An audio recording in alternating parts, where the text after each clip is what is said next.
어느 고등학교 학생이 성적이 좋지는 못해서 아버지가 학교에 불려왔습니다.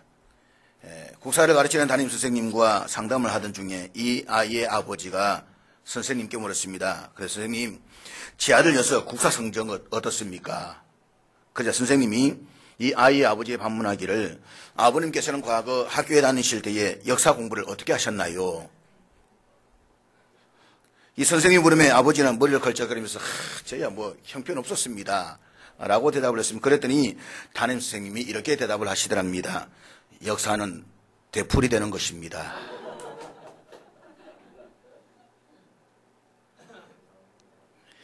이 역사가 되풀이된다라고 말하지만 좋은 역사는 되풀이되어야만 합니다.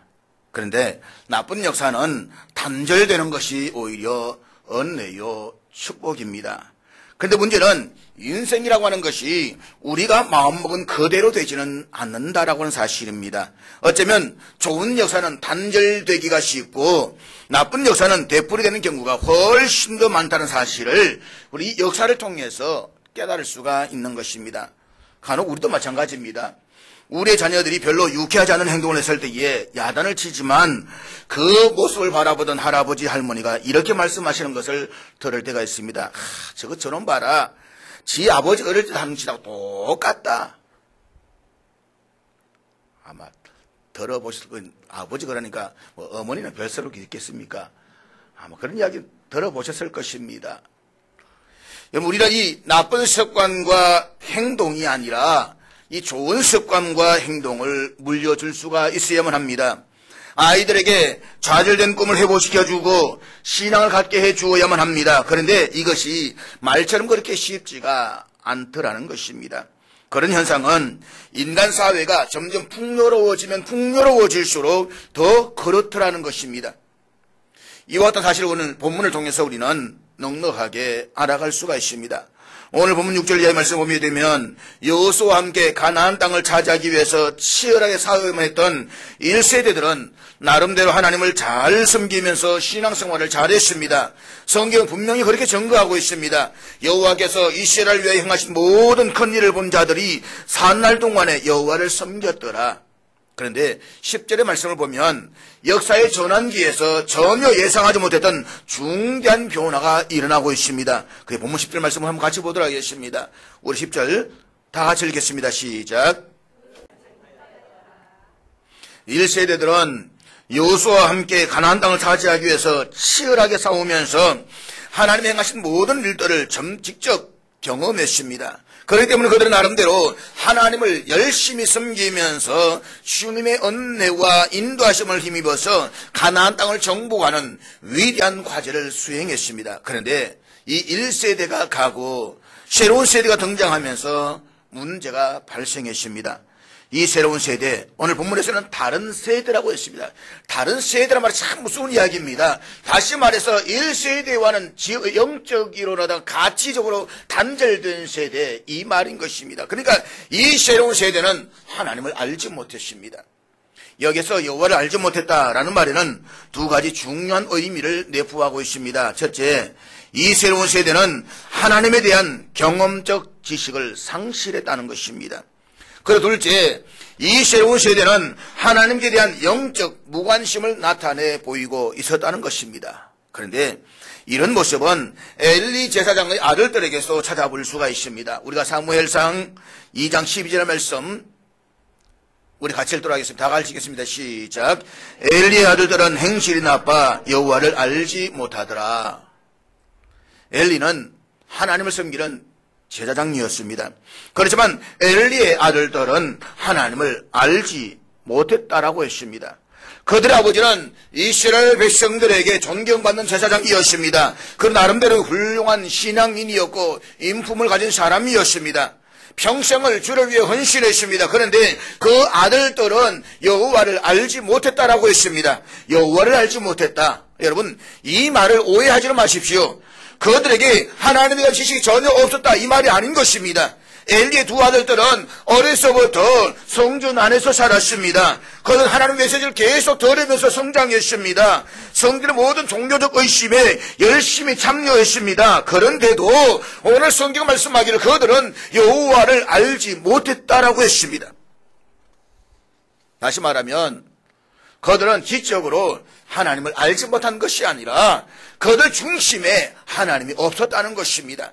하나님을 영적으로 경험하지도 못했다는 말인 것입니다. 진정한 의미에서 그래서 그들은 하나님을 모르고 있었다는 말입니다. 이런 신앙을 가리킨 사도 바울은 경건의 모양은 있으나 경건의 능력은 부인하는 자들이라고 말했습니다. 이것은 다음 세대를 양육해야 하는 우리들이 주는 중대한 경고가 아닐 수가 없습니다. 아니, 어쩌면 솔직히 우리는 지금 이 신앙의 위기를 경험하고 있는지도 모릅니다. 종교의 색채가 과학으로 가려진 오늘날에 참으로 하나님을 경험하려는 사람들이 적습니다. 신앙도 수박, 그닥기식으로만 하려고 합니다. 요시상 교회에 나와서 하나님께 예배를 드리고 찬양도 합니다. 그러나 하나님의 영적 체험을 중요시하는 것이 아니라 세상 속에서 세상의 문화를 중요시하고 있는 것입니다.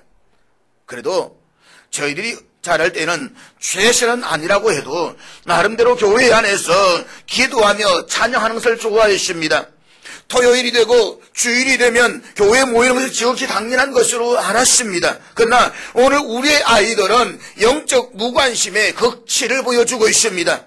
정말 염려가 되는 것은 이러다가 우리 아이들이 불신앙의 시대를 만들어가고 있는 것은 아닐는지. 물론 그들도 살아가면서 교회에 출석하는 일을 계속하는지는 모르겠습니다. 그들은 한동안 발걸음을 거치지 않고 종교적인 자리에 계속 찾아올는지도 모르겠습니다. 그러나 그것으로 만족할 수는 없습니다. 그것으로 안심할 수는 없습니다. 외적인 모양만 가지고서는 그들의 마음에 진정 하나님에 대한 지식이 있는지 알지를 못합니다. 교회는 나오지만 영적인 일에 전혀 무관심한 오늘 우리의 아이들. 사랑하는 여러분, 이것이야말로 우리가 정말 두려워해야만 합니다. 그러므로 기억하십시오. 오늘 본문의 말씀은 다음 세대에 일어날지도 모르는 비극에 대한 하나님의 엄중한 경고인 것입니다. 우리의 아이들이 하나님을 알지 못하는 세대가 될 수 있다는 이 사실 앞에 정말 두려워해야만 합니다. 왜요? 하나님을 알지 못하는 그 결과가 오늘 15절 16절에서 분명하게 드러나고 있는 것입니다. 여호와께서 징계하심으로 전혀 모든 삶에서 고난과 어려움과 시련만 있었다는 것을 오늘 본문을 말씀하고 있는 것입니다. 지금 쉽게 이길 수 있는 사실 속에서도 그들은 이기지 못하고 졌다는 것입니다. 그렇다면 살아가면서 우리에게 이런 영적인 위기가 찾아오는 이유가 무엇입니까? 이것은 우리가 신앙생활을 하면서 참으로 경계해야 할 내용이기도 한 것입니다. 왜 신앙의 이 경험이 위기가 찾아오는 것입니까? 그것은 첫째로 현실에 안주하려고 하는 의식 때문인 것입니다. 사람들은 안정이라는 단어를 참 좋아합니다. 그리고 안정을 곧 행복으로 착각하고 있는 것 같습니다. 그래서 현실을 그대로 유지하고 싶어 합니다. 더 이상의 모험과 희생을 감내하려고 하지 않습니다. 주어진 현실에 만족하면서 이만하면 되지 않았겠는가 라는 생각 속에 빠져들게 되는 것입니다. 이것이 오늘 문제인 것입니다. 오늘 우리 시대의 문제가 바로 여기에 빠져들고 있다고 하는 것입니다. 부모님의 세대가 피땀 흘려 이렇게 놓은 안정된 환경 속에 그저 안주하려고만 합니다. 사실 오늘 많은 사람들은 지금 이 안정된 환경이 무너지는 것을 두려워합니다. 더도 말고 덜도 말고 지금의 이 현실을 그대로 유지해 주기를 기대하고 있는 것입니다. 그러나 기억하십시오. 예수님께서 말씀하신 것처럼 우리의 믿음의 여정에서 참으로 중요한 것은 넓고 안정된 길이 아니라 좁은 길인 것입니다. 지난주에 살펴봤던 것처럼 1장에서는 이스라엘 백성들이 여호수아가 죽은 이후에 배색을 정복하는 모습을 보여주었습니다. 그들은 믿음의 영웅이 떠나간 그 이후에 그 혼란의 시기에서도 불구하고 용감하게 전진해서 싸웠습니다. 그리고 승리를 쟁취했습니다. 그렇게 살아왔던 백성들 사이에서 점점 안일한 생각이 스며들기 시작을 합니다. 현실에 안주하려고 하는 이런 생각이 퍼져나가기 시작합니다. 여러분, 좋은 생각은 참 퍼져나가기 어려운데 나쁜 생각은 왜 그렇게 속도가 빠른지 모릅니다. 좋은 이야기는 참 퍼져나가기 어려운데 나쁜 이야기는 왜 그렇게 빨리 퍼져나가는지 모릅니다. 우리가 가나안 땅에 와서 이만큼 정복했으면 됐지 더 이상 피할 필요가 뭐가 있겠는가? 이제는 우리도 좀 즐기면서 살자. 이런 생각이 저들의 의식 속에 자리를 잡기 시작을 합니다. 그래서 더 이상의 희생을 거부합니다. 더 이상의 노동을 거부합니다. 더 이상의 땀 흘림을 거부합니다. 더 이상의 모험을 거부합니다. 이런 현실에 안주하고자 하는 의식이 새로운 세대 사이에 서서히 자리를 잡기 시작합니다. 바로 이때부터 이스라엘 백성들은 병들어 갔습니다. 타락하기 시작했습니다. 이런 현실에 안주하고자 하는 생각이 바로 사사시대의 영적 비극을 초래한 원인이었다는 것입니다. 우리의 삶에서 영적인 위기는 현실에 안주하고자 하는 의식과 더불어 찾아오기 시작합니다. 그들에게는 꿈이 없습니다. 높은 이상과 새로운 가치에 대한 도전이 없습니다. 그들보다 높은 가치 있는 새로운 삶에 대한 흥분된 기도도 없습니다. 그저 적당히 살다가 적당히 즐거이고 죽으면 그만이라는 현실 안주의식이 저들을 영적 위기에 빠져들게 만드는 것입니다. 역사적으로 보면 이 세대들은 1세대들이 가지고 있었던 도전과 기백을 상실한 경우가 허다하게 많이 있습니다. 그것이 미국의 역사가 보여주고 있습니다. 미국에 건너왔던 1세대들은 하나님보다 더 잘 섬기기 위해서 신앙생활보다 더 잘 믿기 위해서 모험을 했던 세대였습니다. 저들은 성경에 바탕을 둔 철저한 고백적인 삶을 살기를 원했던 청교도들이었습니다. 저들은 메이플라워를 타고 대서양에 건너면서 수많은 죽음의 위기를 이기고 신대륙 아메리카에 도착했습니다. 그래서 저는 그곳에서 서부 개척이라는 이 새로운 문화를 만들어가기 시작을 했습니다. 그러나 문제는 이 1.5세대와 2세대들이었습니다. 이들에게는 부모 세대와 같은 영적 갈급함이 없었습니다. 부모 세대와 같은 추구하는 꿈과 이상이 없었습니다. 이들은 하나님과 영적인 일에 대해서 전혀 무관심했습니다. 그래서 그들은 거리를 방황하기 시작했습니다. 타락하기 시작했습니다. 무너지기 시작했다라고 하는 것입니다. 이와 같은 현상은 우리나라 이민 역사에서도 쉽게 찾아볼 수가 있습니다. 이민 1세대들은 말도 통하지 않는 낯선 문화에 부딪히면서도 삶을 잘 가꾸어 나갔습니다. 반면에 2세대들은 부모들이 닦아놓은 터에서 자기의 삶을 즐기려고만 합니다. 이민 1세대들은 자신들의 꿈을 이루기 위해서 땀을 흘리며 새로운 역사에 도전했습니다. 그러나 다음 세대에서 이 기백과 비전과 새로운 삶에 대한 의욕은 서서히 사라집니다. 지금 이대로가 좋아. 이것이 그들의 솔직한 심정이었던 것입니다. 여러분, 이것은 우리 신앙생활에서 여실히 그대로 보여주고 있다고 저는 생각을 합니다. 신앙의 1세대들은 가정 핍박과 어려움을 이겨내면서 신앙을 지켜야만 했습니다. 예수를 믿는 그 믿음 하나 때문에 가족과 사회 속에서 냉대와 멸시를 당하면서도 그들 구원의 감격을 붙잡기를 원했습니다. 주일에 교회에 와서 예배를 드릴 수 있다는 사실을 얼마나 감사했는지 모릅니다. 1세대 나름대로 신앙생활을 하면서 누리던 영적 경험이 있습니다. 기도받은 기도의 응답의 역사가 있습니다. 하나님의 체험의 역사가 있습니다. 그러나 문제는 2세대들인 것입니다. 이들에게는 영적 체험이 없습니다. 그래 당연히 예배에 대한 감격도 있을 수가 없는 것입니다. 그렇기 때문에 이들은 내가 왜 이 교회에 와 있어야 되는지 그 이유도 모르는 것입니다. 결국 교회 안에서 무신론자가 아닌 또 다른 무신론자로 살아갈 뿐인 것입니다. 교회 안 나가면 부모님이 야단을 치시니까, 그리고 교회에 나가면 부모님이 좋아하시니까, 그래서 교회에 잠깐 나가줄 뿐인 것입니다. 사랑하는 여러분, 현실에 안주하고자 하는 자세는 결국 우리와 우리의 자녀들을 죽음으로 이끌어가게 될 것입니다. 개구리 한 마리를 냄비에 넣고 서서히 열어가면 개구리는 아주 편안하게 기분 좋게 죽어갑니다. 현실에 만족하는 개구리는 물이 뜨거워져서 자기가 죽어가는 줄도 모르는 것입니다. 밖으로 뛰쳐나와야 살 수 있다는 것을 의식하지 못합니다. 편안한 환경은 결국 우리의 의식을 마비시킵니다. 꿈을 잃어버리고 도전을 상실한 세대는 죽음을 향해서 서서히 나아가는 것입니다. 이것은 우리가 참으로 경계해야 할 일인 것입니다. 사실 여러분, 우리의 삶에 영적인 위기가 찾아오는 이유가 무엇입니까?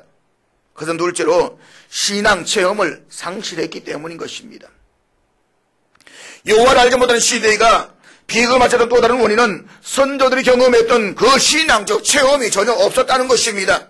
오늘 보면 7절의 말씀을 보면 부모인 1세대들의 신앙에 대해서 말씀하고 있습니다. 오늘 7절 말씀을 같이 보도록 하겠습니다. 본문 7절 말씀 다 같이 읽겠습니다.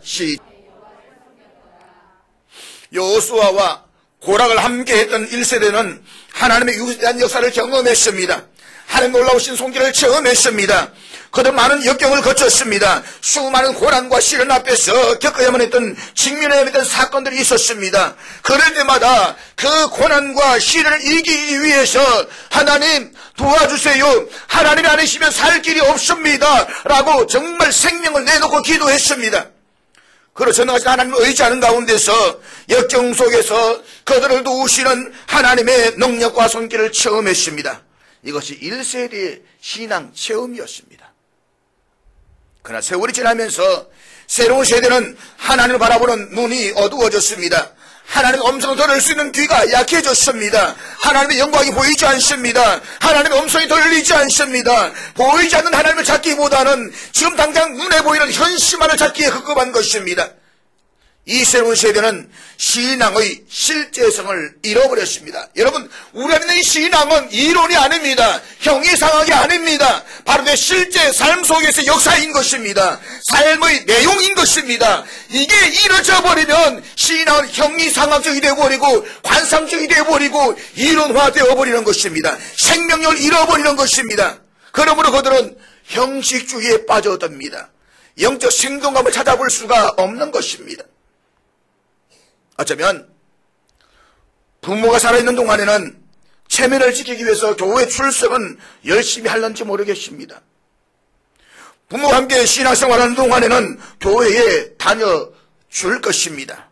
그러나 신앙은 더 이상 그들의 삶에 능력을 주지 못합니다. 신앙 그들의 더 이상 생명이 아닙니다. 신앙 그들의 능력이 아닌 것입니다. 그들의 신앙은 그들에게 아무런 가치가 없는 것입니다. 신앙 그들의 소망이 아닌 것입니다. 그러나 기억하십시오. 신앙의 상실, 신앙의 영적 체험의 상실, 그것은 필연적으로 세상과의 적당한 타협과 불신종의 죄를 초래하고 마는 것입니다. 오늘 본문 앞에 있는 2절 말씀 한번 같이 보도록 하겠습니다. 우리 본문 2절, 사사기 2장 2절 말씀 같이 한번 읽겠습니다. 읽습니다. 시작. 그렇습니다. 이것이 신앙적 체험을 잃어버렸던 새로운 세대가 직면한 문제였습니다. 저들 새로운 세대는 더 이상 하나님의 목소리를 청종하지 않았습니다. 하나님의 말씀 앞에 순종하지도 않았습니다. 사랑하는 여러분, 오늘 우리의 시대의 문제가 무엇입니까? 우리 자녀들에게 문제가 무엇입니까? 하나님의 음성을 들으려 하지 않는다는 것입니다. 그러나 기억하십시오. 내가 하나님의 사람이 된다라고 하는 것은 하나님의 말씀에 귀를 연다는 것입니다. 지금 여기에서 말씀하시는 하나님의 음성에 민감하게 반응한다는 것입니다. 사사시대는 바로 이 하나님의 음성을 듣지 않았기 때문에 신앙 체험을 상실했습니다. 그리고 그들의 인생에 위기가 찾아올 수밖에 없는 것입니다. 신앙생활을 하지만 체험이 없는 신앙, 그것은 죽은 신앙일 뿐인 것입니다. 그런 신앙은 그의 삶에 아무런 의미도 제공해 주지 못하는 것입니다. 우리는 이것을 염려해야 되는 것입니다. 그렇다면 오늘 갑자기 내 앞에, 우리의 자녀들 앞에 다가올 수 있는 이 영적 위기를 극복하기 위해서 우리는 어떻게 해야만 합니까? 어떻게 해야 이 영적인 위기를 극복할 수가 있겠습니까? 우리는 우리의 다음 세대가 하나님을 알지 못하고 하나님을 떠나가고 그래서 의미 없는 삶에 만족하며 살아가는 이 비극을 맞이하지 않게 하기 위해서 우리는 다음의 내용을 꼭 기억하셔야만 합니다. 첫째는 회개해야만 합니다. 우리의 신앙이 영적 위기를 맞이하고 우리의 자녀들이 신앙적 체험을 상실한 것은 전적으로 우리의 1세대의 책임인 것입니다. 그러므로 1세대가 먼저 회개를 해야만 합니다. 기억하십시오. 2세대 회개가 아닌 것입니다. 부모 세대가 자녀들을 신앙적으로 잘 가르치지 못한 것을 먼저 회개해야만 합니다. 우리는 우리의 생명이며 세대에 가진 신앙을 다음 세대에게 적극적으로 가르쳐야만 합니다. 아이들 내면 잠자고 있는 신앙을 일깨워줘야 되는 것입니다. 제가 어릴 때는 교회 안 나가면 야단났습니다. 성경책 들고 가지 않으면 야단났습니다. 이놈 새끼야, 군대 가는데 총관 칼 안 들고 간 놈이 봤느냐고, 어디 성경책 안 들고 가느냐고 난리가 났습니다. 지금은 성경책 필요 없습니다. 걱정스럽습니다. 교회 갔다 오는지 PC방 갔다 오는지 어디 갔다 오는지 구별하지 못하는 것입니다. 지난 주간에 총회에서 편지가 날아왔습니다. 성경 찬송가 들고 다니기 운동을 펼치는 운동, 그 내용이었습니다. 오늘 교인들이 성경책을 들고 다니지 않는다는 것입니다. 거창스럽게 가는 것입니다. 교회 다녀온 것을 마치 부끄럽게 생각한다는 것입니다. 그래서 성경책을 좀 들고 다니자고, 성경책 들고 다니는 자기 신앙을 고백하며 해보자고 그 운동을 펼치자는 것입니다. 제가 주부에 쉽지 않았던 것은 오늘 이야기를 펼치고 먼저 여러분들이 이야기를 하고 그 다음 주부터 펼치자는 것입니다. 성경책 들고 다니십시오. 저녁기도 새벽기도 나올 때 성경책 자기 성취들 두고 나오십시오. 집안에 왜 처박아 놓습니까? 무슨 신주단지입니까? 아이들 성경책 좀 들고 나오게 해주십시오. 교회 나올 때 성경책 들고 가지 않으면 들고 가라고 좀 야단치십시오. 그것은 자기 신앙 고백인 것입니다. 가방 속에 꼽아가서 오는 것이 아니라 내 가슴에 들고 나오십시오. 내가 교회 간다고 한번 보여주란 말입니다.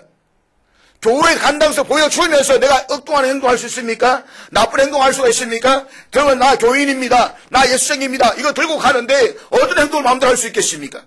고백하던 삶이 우리에게 필요하다는 것입니다. 그것을 가르쳐 주라는 것입니다. 하나님께서는 신명기 6장 7절에서 앞으로 약속의 땅 가나안 땅에 들어가 살게 될 이스라엘 백성들에게 한 가지 아주 중요한 명령을 내리십니다. 우리 한번 같이 읽도록 하겠습니다. 같이 읽습니다. 시작. 본문을 잘 보십시오. 하나님께서 1세대 부모들에게 말씀하신 내용이 무엇입니까? 자녀들에게 하나님의 말씀을 분명하게 가르치라는 것입니다. 하나님을 올바로 알아가며 하나님을 전심으로 섬길 수 있는 신앙을 가르치라는 것입니다. 그리고 이것은 무시로 언제나 항상 그렇게 해야 된다는 것입니다. 그런데 지금 우리는 어떻습니까? 우리 이 복음, 이 신앙을 지키기 위해서 그 많은 멸시와 박해를 받으면서도 하나님을 향한 믿음을 붙잡았습니다. 주일날 교회에 와서 찬양도 하고 예배드릴 수 있는 것이 최고의 기쁨이었습니다. 그런데 그 신앙적 열정을 우리는 아이들에게 가르치려고 하지 않습니다. 우리 한국인들의 가장 난해한 어려운 점이 뭐냐 그러면 부모 세대가 음식을 제대로 먹지 않습니다. 누룩된 썩은 빵을 먹습니다. 곰팡이 빵을 물에 익혀서 드시면서 그러면서 살았지만 자녀들에게는 편안한 삶을 살게 한다는 것입니다. 수고를 가르치지 않는다는 것입니다. 물고기 하는 법을 가르치지 않는다는 것입니다. 그냥 내가 잡았으니까 이 물고기만 먹고 살라는 것입니다. 그러다 보면 우리 세대는 어떻습니까? 평탄한 삶을 좋아하는데 도전이 없다는 것입니다. 조금만 어려우면 주저앉아버리는 것입니다. 조금만 힘들면 포기해버리는 것입니다. 도전이 없다는 것입니다. 그것이 오늘 우리 민족에게 위기인 것입니다. 신앙도 마찬가지인 것입니다. 영어 단어 하나는 외워야 한다고 닥달하고 가르치면서 성경 한 구절 암송해야 된다고 말하지는 않습니다. 세상에서 출세와 성공에 대해서는 이야기를 하면서도 하나님 안에서의 영적 성공에 대해서는 말하지 않습니다. 하나님이 기뻐하시는 그 나라와 의를 구하며 하나님을 진실로 섬기는 그 삶에 대해서는 전혀 침묵하고 있다는 것입니다. 그럼 우리는 이 부끄러운 행동을 회개해야만 합니다. 자녀들을 하나님 앞에서 살게 하는 이 신앙적 가르침에 실패했다고 한다면 지금으로라도 하나님 앞에 자복해야만 합니다. 내가 교회 나오니까 그것만으로 우리 자녀들 잘 되겠지라고 생각하지 마십시오. 그것은 엄청난 착각인 것입니다. 너무 안이한 태도입니다. 보다 적극적으로 다음 세대에게 하나님을 가르쳐야만 합니다. 하나님의 영광을 가르쳐야만 합니다. 하나님의 전심을 사랑하는 법을 가르쳐야 되는 것입니다. 우리의 아이들이 우리의 집을 떠나서 우리의 부모를 떠나 살아갈 때라도 자신이 믿는 그 하나님을 고백하며 내가 경험되어진 하나님을 고백하며 그 하나님께 당당히 살아갈 수 있는 신앙의 삶을 가르쳐야 되는 것입니다. 저도 아이들을 가르치고 있습니다. 애들이 3명이나 있지 않습니까? 점점 떠나갈 시간은 다가오고 있습니다. 그렇지만 한 번씩 집사람하고 이야기하면서 제 마음에 있는 고민과 두려움은 이 아이들이 자기의 삶의 자리에서 정말 하나님을 고백할 것인가? 목사의 아들이고 목사의 딸이고 하지만 그 삶의 자리에 나가서 정말 저들이 내 하나님을 고백하면서 내가 만난 예수를 고백하면서 살아갈 것인가? 저는 이게 굉장히 두려운 것입니다. 어느 한순간에 목사 말이지 애들 지는 목사면서도 아들 신앙생활 안 하더라고. 개판이라더라고. 그 소리 들려올까봐 제게는 얼마나 두려운지 모릅니다. 소리가 두려운 것이 아니라 제 인생에 향한 하나님의 결과가 이것이다라는 사실이 부끄러울 뿐인 것입니다. 우리 이것을 정말로 두려워해야 되는 것입니다. 사랑하는 여러분, 이 시간 묻습니다. 당신은 자녀를 위해서 얼마나 많은 눈물을 흘렸으며 얼마나 많은 기도를 했으며 얼마나 많은 신앙적 열정을 쏟아부었습니까? 자녀를 믿음으로 기르는 것이 부모의 책임입니다. 우리 부모가 자녀를 물려줘야 될 유산은 재산이 아닙니다. 우리가 자녀를 물려줘야 정말 중요한 유산은 믿음인 것입니다. 우리가 자녀들에게 이 믿음을 물려주지 못하고 따라간다면 회개해야만 합니다. 그리고 나아가서 새로운 세대에게도 회개를 가르쳐야만 합니다. 자녀들이 불순종의 죄를 회개하게 해야만 합니다. 부모의 그늘에서 현실에 안주하려고 했던 그 죄를 회개하도록 해야 되는 것입니다. 사람이 도전이 없는 삶에 정하다 보면 새로운 꿈을 꾸지 못합니다. 그리고 서서히 현실에 안주하고 싶은 마음이 생길 수가 있습니다. 세상 속에서 세상 문화에 젖어 살다 보면 어느 순간부터 하나님과 영적인 일에 전혀 무관심해질 수가 있습니다. 마치 라오디아 교회가 범죄한 것처럼 나는 부자라 부족한 것이 없다라고 말하지만 그러나 하나님께서 이렇게 말씀하시는 것입니다. 내 곤고한 것과 가련한 것과 가난한 것과 눈먼 것과 벌거벗은 것을 알지 못하느냐. 우리는 영적으로 눈멀어 있고 가난하고 앙상하게 메말라 있으면서도 우리의 아픔을 보지 못하고 수치를 깨닫지 못하고 있습니다. 하나님 앞에 엎드리지 못하고 하나님의 영광을 구하지 못하고 하나님을 의식하지 못하는 것이 오늘 바로 우리들의 모습인 것입니다. 이제 우리는 다음 세대와 함께 하나님 앞에 나아가 회개해야만 합니다. 하나님께서는 전환기의 영적 위기를 맞은 이 이스라엘 백성을 향해서 치료하시려고 한 장소로 이 백성을 인도하시는 것을 볼 수가 있습니다. 그 장소가 바로 복임이라는 장소입니다. 오늘 본문 2장 4절 5절 한번 같이 보도록 하겠습니다. 우리 2장 4절 5절 다 같이 읽겠습니다. 시작. 여기 이 복임이라고 하는 말은 우는 자들이라는 뜻입니다. 이스라엘은 자신들의 안타까움을 보았습니다.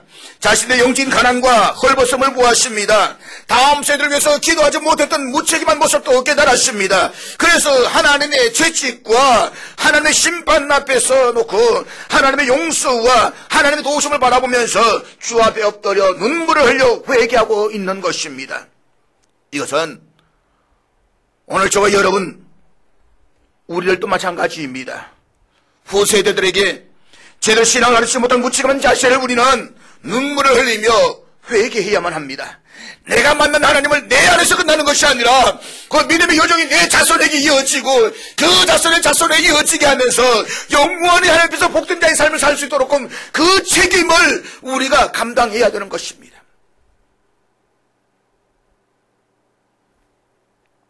사랑하는 여러분, 목적을 이루는 것보다 그 목적을 이루기까지의 삶의 자세가 훨씬 더 중요하다고 생각을 합니다. 성공이나 실패보다 인생에서 훨씬 더 중요한 것은 그 삶의 내용인 것입니다. 인생은 사다리를 타는 것과 같습니다. 그런데 문제는 많은 사람들이 올라가 본 후에 그들이 잘못된 자리에 서 있다는 것을 깨닫게 된다는 것입니다. 그렇습니다.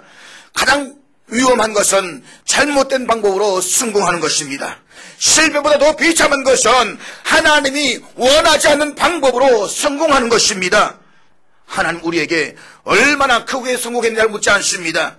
어떻게 성공했느냐를 묻고 계시는 것입니다. 둘째로 도전하게 만들어야만 합니다. 도전하게 해야만 합니다. 우리 다음 세대가 세속 문화를 극복할 수 있도록 가르쳐 주어야만 합니다. 당시의 가나안 문화는 우상 문화였습니다. 풍요의 문화요, 성의 문화요, 쾌락의 문화였습니다. 불신앙의 문화였습니다. 부끄러운 사실이지만 오늘 우리의 문화가 그렇지 않습니까? 지금 우리의 사회는 철저한 만모니즘의 문화인 것입니다. 돈이 우상화된 문화인 것입니다. 성을 상품화하고 쾌락을 상품화하는 문화의 시대인 것입니다. 우리 다음 세대들이 이 문화에 익숙해지고 있습니다. 그래서 하나님과 영적인 일에 무관심합니다. 아니, 하나님을 생각하는 것이 오늘 심각한 부담으로 다가오고 있는 것입니다. 하나님이 전혀 의식하지 않고 살아가려고 합니다. 한여름밤의 불나방처럼 자신들의 즐거움과 쾌락을 위해서 살아가려고 할 뿐인 것입니다. 그러나 사랑하는 여러분, 우리의 자녀들에게 너희는 이 세대를 본받지 말고 라고 하는 이 교훈을 분명하게 가르쳐야만 합니다. 우리의 자녀들이 타락하고 병든 문화에서 담대하게 빛과 소금의 역할을 감당할 수 있도록 만들어 주어야 되는 것입니다. 자녀들이 병든 문화의 물결에서 따라가게 해서는 안 됩니다. 돈보다 위대한 것이 신앙인 것입니다. 우리는 이 사실을 가르쳐야만 합니다. 그래서 삶의 진정한 가치, 진정한 의미, 하나님을 경외하는 믿음을 추구하는 삶을 살아갈 수 있도록 우리의 아이들에게 도전하게 만들어야 되는 것입니다. 죽은 물고기는 흐르는 물에 그냥 떨어내려 할 뿐인 것입니다. 그러나 살아있는 물고기는 흐르는 물에 도전하며 그 물을 거슬러서 도도하게 올라가는 것입니다. 여러분은 우리 다음 세대는 자녀들이 세상 속에서 어떤 삶의 자세로 살아가기를 원하십니까? 그냥 여러분이 모아놓은 재산의 그늘에서 흐르는 물에 순응한 삶을 살아가게 하시겠습니까? 아니면 하나님의 거룩하심으로 세상 속에서 타협하지 않고 도도하게 거슬러 올라가면서 도전하며 하나님 앞에서 형통한 자의 삶을 살게 하시겠습니까? 셋째로 비전을 심어주어야만 합니다. 우리 자는 다음 세대의 꿈을 심어주어야만 합니다. 이스라엘 백성들이 거친 광야를 여행할 때에 그 광야에서 수많은 시련과 어려움을 당하면서도 지치지 않고 계속 앞으로 나아갈 수가 있었던 것은 가나안에 꿈이 있었기 때문인 것입니다. 젖과 꿀이 흐르는 약속의 땅에 대한 비전이 있었기 때문인 것입니다. 그러나 새로운 세대는 가나안 땅에 들어오자 말자 주저앉아 버렸습니다. 더 높은 꿈이 없었기 때문인 것입니다. 그들에게는 가나안 정복보다 더 높은 꿈이 없었습니다. 더 높은 가치가 없었습니다. 더 높은 이상이 없었다는 것입니다. 사랑 여러분, 꿈이 없으면 사람들은 삶의 의미를 잃어버립니다. 집 한 채를 사는 것이 목표인 사람은 집 한 채를 사는 것으로 끝장입니다. 더 높은 꿈이 없습니다. 이 땅에서 부귀와 영화를 누리는 것 이상으로 더 중요한 꿈을 키울 수가 있어야 되는 것입니다. 우리 주님께서는 그를 따른 모든 제자들에게 이 분명한 꿈을 제시해 주셨습니다. 그것이 마태복음 28장 19절과 20절의 말씀인 것입니다. 우리 한번 같이 읽도록 하겠습니다. 다 같이 읽겠습니다. 여러분, 이 위대한 사명을 붙잡게 해야만 합니다. 우리도 이 위대한 사명을 붙잡아야 되는 것입니다. 이 위대한 꿈을 갖게 해야만 합니다. 오늘 저와 우리 모두가 이 위대한 꿈을 가져야 되는 것입니다.